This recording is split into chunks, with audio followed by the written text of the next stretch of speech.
Every corpuscle in the body of man, blade of grass, or atom of iron is centered by the invisible light of the one soul of the visible universe. Each particle is an extension of every other particle. Each particle has a purpose, and that purpose is recorded as a whole in the seed pattern. When, therefore, you hear of people talking about saving their souls from sin, or such references to the soul as that, you may in the future know how inconsistent that is with nature. One might as well talk about saving God from sin. Knowing this fact of nature to record the forward flow of unfolding growth simultaneously with a refolding backward flow toward its seed, it can plainly be seen that there can be no such thing as death or permanent disappearance of anything whatsoever. There can be but a transformation from one form to another form of the same thing, and a repetition of that same thing forever. Seeming multiplicity of souls. Many people ask this question: if reincarnation is a characteristic of nature, how do you account for the fact that once there were very few people on the planet, and now there are hundreds of millions?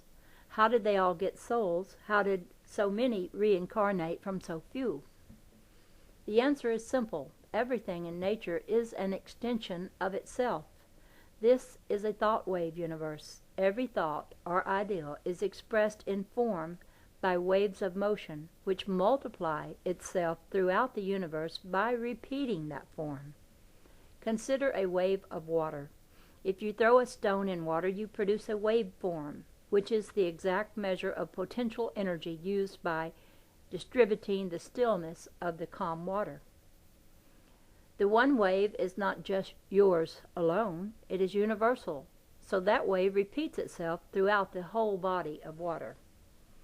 The many waves are extensions of the one. Each wave is a lever which oscillates upon a fulcrum.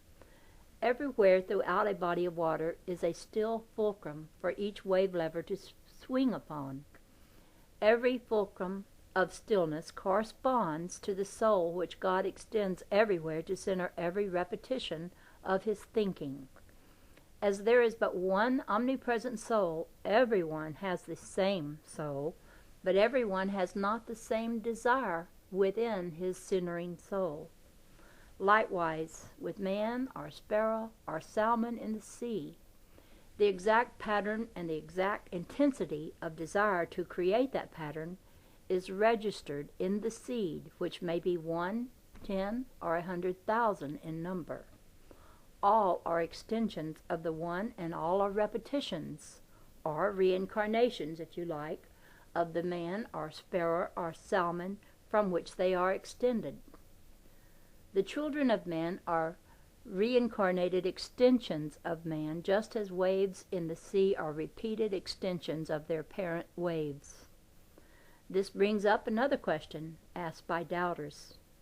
The child of John Jones is another person, another individual person who may not be at all like John Jones. If the child is an extension of his father, why is he not mentally like his father as well as physically?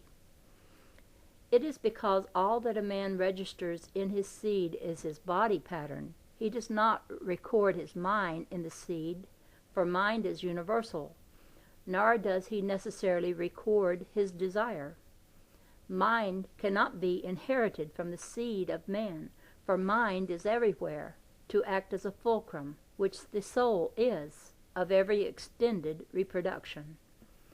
John Jones has but extended his body pattern and electric potential, just as waves of the sea extend their patterns and potentials to other waves. The still soul fulcrum which centers John is still his alone, for the omnipresent light provides fulcrum souls for every extension of John Jones, just as the ocean provides fulcrums for every wave of the sea. It must not be lost sight of that souls are not separate things, even though each man unit of creation has his own soul. So also every planet and sun has its own center of gravity, even though every planet in our solar system is an extension of the sun. The body of the planet was extended from the sun, but not its center of gravity.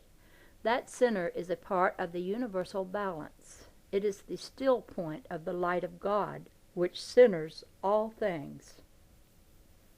Very few great men have children who inherit their so-called talents or genius.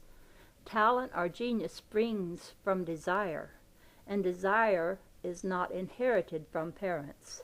We inherit all mind and desire from God in all its fullness, but the awareness of it is unequal in all body extensions of mind. This recalls another confusion among doubters of reincarnation. Many ask, is my individuality lost when I reincarnate in another body? Does some great genius in music or other arts lose his identity or individuality when he comes back? If he cannot pass it on to his children, how can he ever continue his own genius in another body? And suppose he does not have children, then what? Individuality is never lost. A genius will reincarnate as a genius and continue in the next body where he left off in his last body. A child musical prodigy remembers the desires of his last body and repeats them. His desire has been recorded in his soul, and that desire in his soul will be extended into another body to find expression.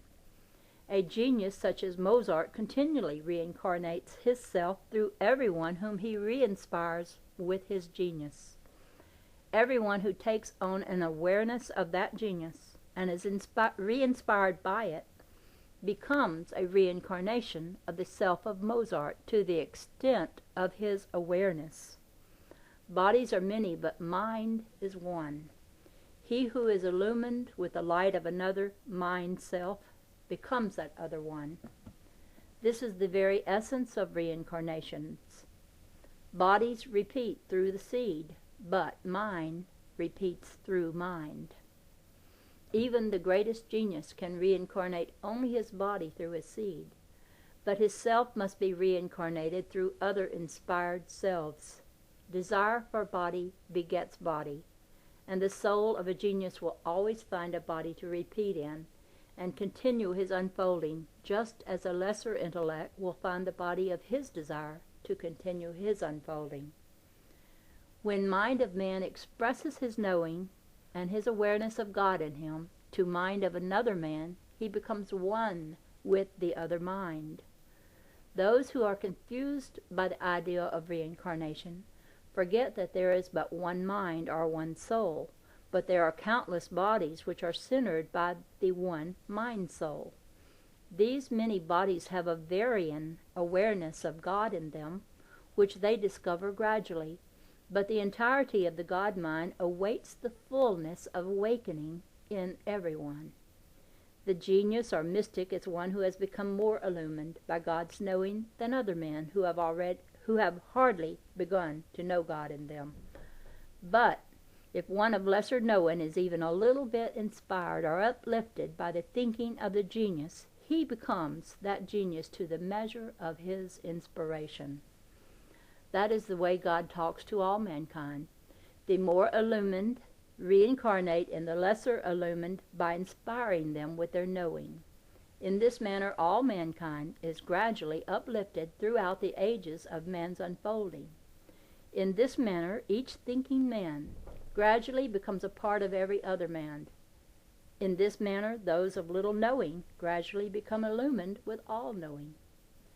That is what is meant by the omnipresence of mind. Mind is everywhere. It centers all things which move around its still centers. Every thought of every man is echoed or radared to every other man in the universe. Mankind has not yet unfolded to the extent of his awareness of it, but when that time eventually comes on this planet, the whole play of the man ideal on this planet will be finished, and all men will become cosmically one.